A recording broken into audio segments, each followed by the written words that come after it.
hijau, tomat hingga cabai ditanam di atas lahan seluas 270 kali 15 meter. Berawal untuk dikonsumsi karyawan sendiri, kini program farming LRT Jakarta mampu memenuhi kebutuhan warga sekitar. Berdiri November 2023, kini 13 warga tergabung dalam kelompok tani binaan LRT Jakarta. Ini adalah salah satu dukungan LRT Jakarta. Cuma antara belakangan. Ajian jam mama tersebut. Apa nama hasil kan? Umi sini. Abi sini. Abi sini. Ini cuma cewek. Jadi di samping mendukung programnya pemerintah DKI Jakarta, ini juga adalah bagian dari rencana LRT Jakarta dalam pengembangan Green Depo yang hijau. Dari November berproses, jadi nggak selalu berhasil juga gitu ya. Jadi ada beberapa tahap yang memang gagal terus. Ada mie-nya enggak? Tapi nggak apa-apa kan, belajar bagi kami. Enggak sama mie? Mau mie enggak? Nantinya akan diperluas stasiun LRT Jakarta sekitarnya. Memang penghijauan di depo, kemudian mungkin next kita juga akan lakukan di stasiun. Jadi kita mesti survei dulu di mana kira-kira yang cocok.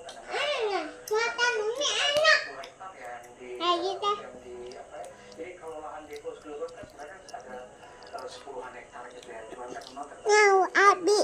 ini kita memanfaatkan lahan kosong yang ada di bawah jalur. Makan lagi? Beberapa lahan kosong yang tadinya karena ini nantinya juga mungkin jadi kawasan TOD, jadi kalau lahan kosong yang Baru. kita juga coba manfaatkan gitu ya. Nanti pas sama lah. Kepala Dinas Ketahanan Pangan Nggak mau kayak gitu. Jakarta, Suhadi Elwani mengungkap, yaitu sepenuhnya atau 98% pangan di ibu kota dipasok dari luar. Kami kan. Target ambisius seperti Singapura, Grand Design Pertanian Jakarta berbasis luas ditargetkan dapat menghasilkan 30% kebutuhan pangan warga Jakarta. Caranya cukup beragam, dari menggerakkan ruang terbuka permukiman warga hingga pemanfaatan lahan kolong tol. Hitungan Pemprov DKI Jakarta, setidaknya ada 19.000 pegiat urban farming yang diprediksi terus meningkat. Jadi memang bagaimana kita ketahui ya fakta yang pertama, 98% pangan Jakarta berasal dari luar. Artinya apa? Artinya memang bagaimana kemudian kita harus menguatkan kerjasama antar daerah. Tuh balata. Nah, bagaimana mencapai target itu tentu tidak bisa Pemprov sendiri gitu kan.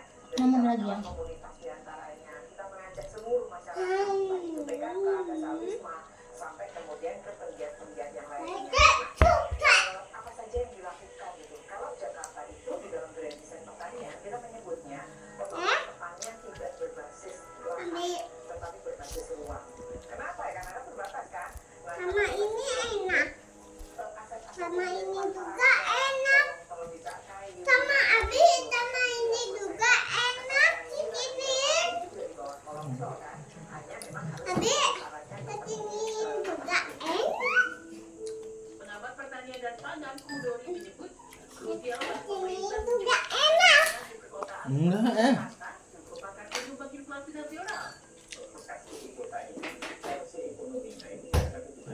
Dari porsi total Indonesia sangat besar. Itulah ekonomi di Jakarta itu akan menentukan bergerak Indonesia dan yang kedua dari Kalau bukan itu, nonton kayak lewat. Jakarta itu inflasinya 20% lebih.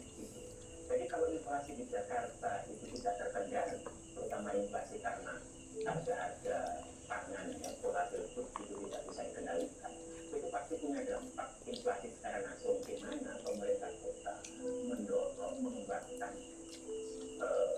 inisiatif-inisiatif warga yang mengembangkan urban farming itu ditransformasi ya, bukan hanya sekedar hobi gitu ya, bukan hanya sekedar gimmick-gimmick gitu, tapi ini betul-betul bisa menopang sistem pangan kota, bukan hanya jangka pendek dan juga berkelanjutan. Menjawab menilai harus mengatasi permasalahan regenerasi petani yang kian mengkhawatirkan. Wajah petani Indonesia yang jauh dari makmur menjadi momok generasi muda terjun ke sektor pertanian. Badan Pusat Statistik mencatat usia 43 hingga 58 tahun mendominasi profesi petani sebanyak 42,39%. Sementara generasi Z usia 26 tahun ke bawah hanya terisi 2,14%. Artinya, regenerasi petani harus jadi perhatian khusus pemerintah. Ya, mengelola itu menjadi persoalan serius ya. Upaya-upaya yang sudah dilakukan oleh Kementerian Teknis, salah satunya dengan pertanian, sepertinya belum menjawab persoalan. Sampai hari ini masih banyak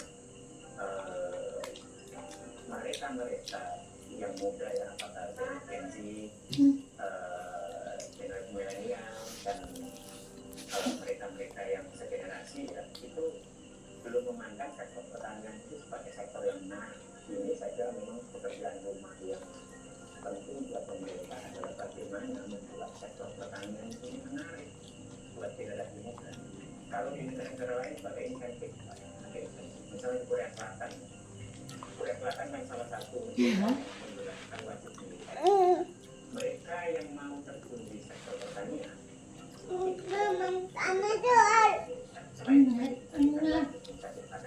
ada bisa mengakses permodalan yang lebih mudah gitu ya, dan bunga kecil, ada kemudahan akses lahan. Nah di kita yang begitu itu belum ada. Kalaupun ada tidak mudah juga. Makanan mama. Permasalahan regenerasi petani di Indonesia turut dirasakan Oh, seorang mana? petani di kota Bandung ini. Habis ya, banyak jeda. Petani seusianya. Habis. Tanpa cepat tinggal, siapa lagi nanti yang akan bertani dan memasak kebutuhan pangan?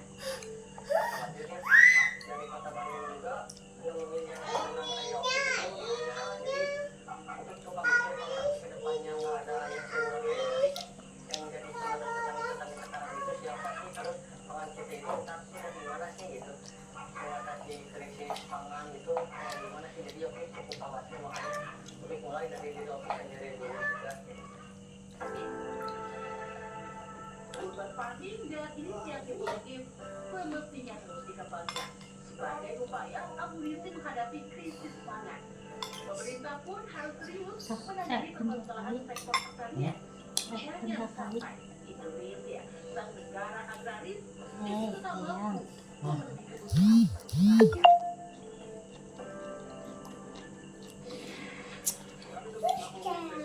Edisi hari ini, saya Iksan Sitorus pamit. Terima kasih. Sampai jumpa.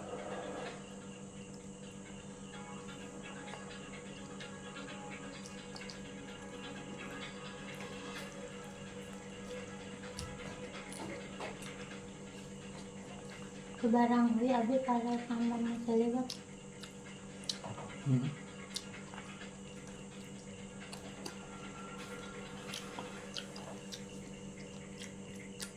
Ajar mah paras mana nih? Ajar mah paras mana nih teman? Aku pilih Florida. Jalan marah. Waktu tak bisa kembali. Tahu, ini ada telur ayamnya. Waktu Indonesia. Ada telur ayamnya. Ada ayamnya. Ada ayamnya. Di dalamnya ada ayamnya. Ini taruh ya taruh.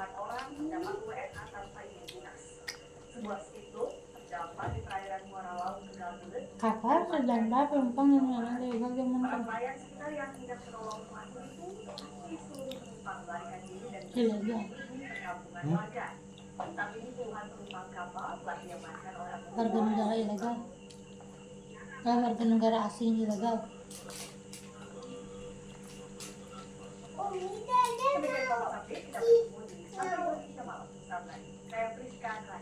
Nau ini, nau ayam ini.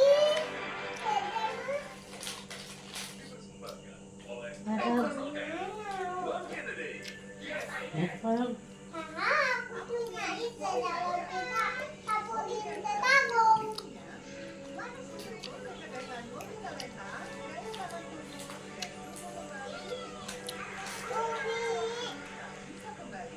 Tutup pintunya.